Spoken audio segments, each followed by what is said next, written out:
Aboard a spaceship, Olivia and her parents are on what seems like a journey until an alien suddenly tries to invade their vessel. In the chaos, Olivia's mother tells her not to open the door for her father, who's outside, leaving him locked out. Olivia obeys, but in doing so, she ends up losing both her parents. 22 years later, Olivia wakes up in a colony on planet Hecate. Mara, her boyfriend's daughter, interrupts her as she looks at an old photo of her parents. Olivia shows Mara how the colony's cards work, explaining their use to track everyone. When Mara asks to see her mother, Olivia says she can't. She doesn't have access to her location. As Olivia gets ready for work, her boyfriend Ander asks her to move in with them. She declines, explaining she plans to return to Earth once her contract ends in 3 months. She wants to focus on the present and promises to try coming back someday. At the colony, a boy asks Olivia if she's from Earth and whether people there own pets. She points to a fake tree, explaining that on Earth, trees are real, covered in leaves, home to animals, and thrive because Earth gets more sunlight than this planet. Olivia meets with her coworker Arlo at the control room and asks for updates on the latest news. ¿Qué me he perdido? In the middle of their conversation, Mira calls Olivia to ask if she's planning to leave. Mira tried talking Olivia into coming to live with them, or if they can all go to Earth together. Olivia reassures Mira that she must return to Earth once her contract ends, and reminds her that she's brave and will get through this. As they talk, the call is suddenly disrupted. Mierda. Arlo mentioned that life on Earth wouldn't be fun without money, and that after 20 years, no one would be waiting for her. Olivia grew angry and told him to focus on his own work. Then suddenly the alarm blurts. As the emergency alarm sounds and a huge explosion is heard, they rush to check the surveillance footage. They realize the generator room has exploded. When Arlo expresses concern for the people, Olivia reminds him not to see them as individuals, cautioning that he could lose his job. Together, they try to figure out what went wrong in the colony. Llama al servicio técnico. Ario notices an alien ship hovering around them.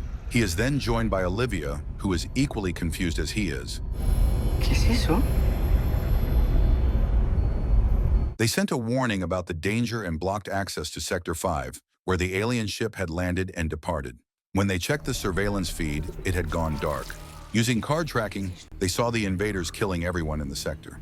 Olivia then ordered Arlo to initiate a red alert, locking down the colony to prevent further loss. Olivia told Mara to head to the nearest shelter, which was Sector 2. Shortly after, Ander called Olivia, and she informed him that the colony was under attack and that he should also go to Sector 2. From Sector 5, the intruders managed to break in, surprising Olivia and Arlo since the gate was a meter thick and impossible for any human to get through. At that moment, Olivia suggested that the intruders were not human beings. Esto es real. Olivia sent out another warning, directing everyone from Sectors 1, 2, and 3 to Shelter 2, while those from Sectors 4 and 5 were to go to Shelter 1. She instructed them to stay hidden and remain there until further notice. Y para quien me escuche desde la refinería. George urged them to fight the invaders, but Arlo knew they might not be human and that George's team had no weapons. Arlo suggested they head to the shelter, but Olivia thought letting them fight might buy time for others to escape. Despite Arlo's concerns, George refused to back down. Tragically, he and his team were quickly killed by the intruders. Ni siquiera han podido con uno. At the control room door, Arlo urged Olivia to let the people in, but she refused, insisting on following protocol. Arlo, frustrated, tried to open the door anyway, but Olivia overrode the system and stopped him. Just then, they heard a terrifying, monstrous scream, leaving them both scared. Moments later, the sounds of people screaming filled the air, and ultimately, everyone outside perished. Y ahora vuelve a tu puesto. Olivia instructed Arlo to close the gates of Shelter 1, while she sealed Shelter 2 as soon as she saw Mara arrive. When she told Arlo to close Shelter 1, he hesitated, waiting for his parents. This delay led to a crowd at the door, preventing it from closing in time. An intruder got inside, resulting in the tragic loss of Arlo's parents, Ander, and everyone else in the shelter, leaving Olivia and Arlo devastated. Arlo is devastated by the loss. She apologized for his loss but reminded him that trapping one of the intruders in Shelter 1 was for the best. Just then, she received a call from Shelter 2, warning that the intruders were close to breaking through. After checking the system, Olivia found they had about an hour before the door would be breached, but she reassured them that they had 2 hours and told them not to worry. Puedes odiarme todo lo que quieras, pero esa gente no tiene la culpa. Olivia reassured Mara that her dad was safe in Shelter 1, even though Arlo questioned why Olivia would lie. She explained it was what Mara needed to hear. Olivia then tells Arlo about any weapons in Shelter 2 and reminds him that contacting Earth was impossible since the radio tower had been destroyed. ¿Quieres decir que no va a venir nadie?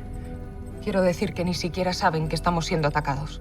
Arlo was concerned about 6 people still outside and wanted to bring them into the control room, but Olivia refused, insisting on following protocol. This led to a heated argument, with Arlo accusing Olivia of only caring about her contract. But Olivia stood firm, saying they needed to follow protocol. No le des más vueltas, Arlo. Tápate los oídos y no escuches nada. Arlo told Olivia about each of the 6 people outside Shelter 2, sharing their names, roles, and how much they meant to the colony and to him personally.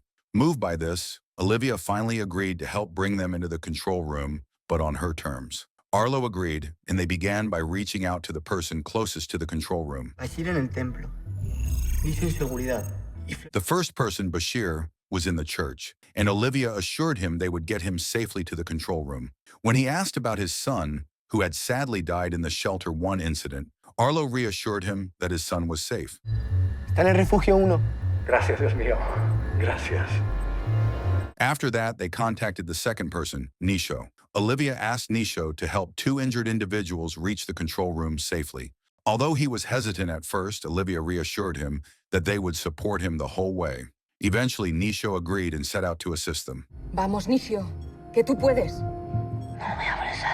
The next 2 people outside were Flores and Patel, a married couple expecting a baby, who were working in the mine. Arlo managed to contact them on a different signal and provided cameras so the control room could assist them. Bashir planned to fix the radio tower to restore communication with Earth. He met with Flores and Patel, took a grenade that Patel had made, and then headed to the radio tower with Arlo's help. Olivia. Meanwhile, Olivia assisted Flores in getting to the control room, while Patel stayed behind at the mine to create more explosives. Haced lo que os digamos.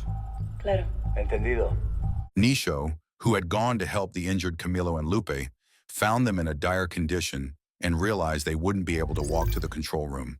Olivia instructed him to stay with them and keep them company until further notice. ¿Oyen eso? ¿El qué? When they realized an intruder was heading towards Bashir, Olivia told him to hide, but it wasn't enough. Faced with a difficult decision, Olivia instructed Nisho to leave Camilo and Lupe behind and run towards Bashir, causing the intruder to follow him and save Bashir. This ultimately led to Nisho's sacrifice, allowing Bashir to reach the radio tower safely and Flores to make it safely to the control room, where Olivia let her in. Olivia tried to talk to Arlo about the difficult decision, explaining that their job sometimes requires hard choices. Arlo, however, accused her of being heartless, which made Olivia emotional. She left and walked to the other room. There she found Flores, who had read all of Olivia's reports and asked if her friend had done something bad. Está muy bien ser leal, pero tarde o temprano hay que soltar lastre. At the radio tower, Bashir asked if Olivia had faced a crisis like this before. She said not at work, but she once lost both parents in a spaceship incident. Orphaned at 16, she took the job and never looked back. Siento mucho lo de tus padres. Supongo que es parte del trabajo. After Bashir fixed the tower, Olivia called headquarters for urgent help. They said multiple colonies were under attack and couldn't send aid. Despite her pleas, they told her to manage with local resources. Help would arrive in 17 hours. En 17 horas estaremos todos muertos. Meanwhile, Bashir encountered an intruder at the tower. Though killed, he managed to throw a grenade, taking the intruder with him. Mira spotted a strange yellow circle near the door. Olivia warned her to stay back and promised help was coming. Colgar, Mira, pero estoy aquí para lo que necesites. Yo también estoy aquí si tú Meanwhile, Patel called, saying only 3 people could escape on the Renaissance due to oxygen limits. He suggested leaving Arlo, arguing 3 people could last 19 hours, but 4 only 13. A disagreement broke out. He and Flores backed the plan, but Olivia defended Arlo, reminding them he saved them all. Pero él ha insistido porque os considera su familia. Flores attacked Arlo to stop him from interfering with their escape plan. Anticipating this, Olivia had set a timer to release the intruder trapped in Shelter 1. She warned Flores that the noise would draw the intruder straight to her husband, but Flores refused to back down and shot Arlo on the shoulder. With Arlo's life on the line, Flores forced Olivia to open the door. Olivia complied, and both the intruder and Patel entered the control room. Flores tried to shoot the intruder, but failed and was killed. Patel followed with an explosive, but couldn't stop it, and also died. Olivia locked herself in a separate room with the explosive and braced for what came next. The intruder tried to kill Olivia, but Arlo arrived just in time and opened fire.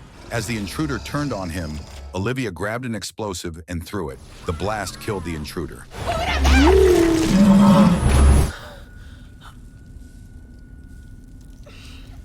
As Olivia tended to Arlo's wounds, another intruder appeared. She used white noise to stay calm and noticed it disoriented the alien, but it quickly destroyed the device.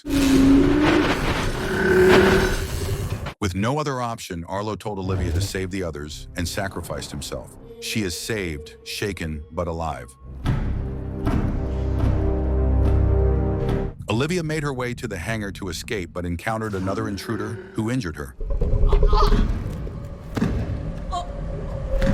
Summoning all her strength, she fought back and ultimately used an explosive to defeat the intruder.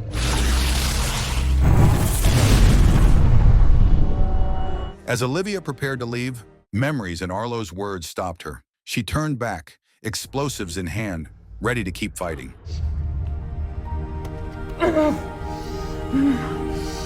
Mira called Olivia, who promised to come get her and show her other worlds. When Mira asked about her dad, Olivia said life is hard, but still beautiful, then headed for Shelter 2. At Shelter 2, Olivia used white noise to distract the aliens and planted explosives among them. Just as she was leaving, headquarters called to say they were on their way. The noise alerted the aliens, and one attacked her, but Olivia managed to trigger the explosives just in time.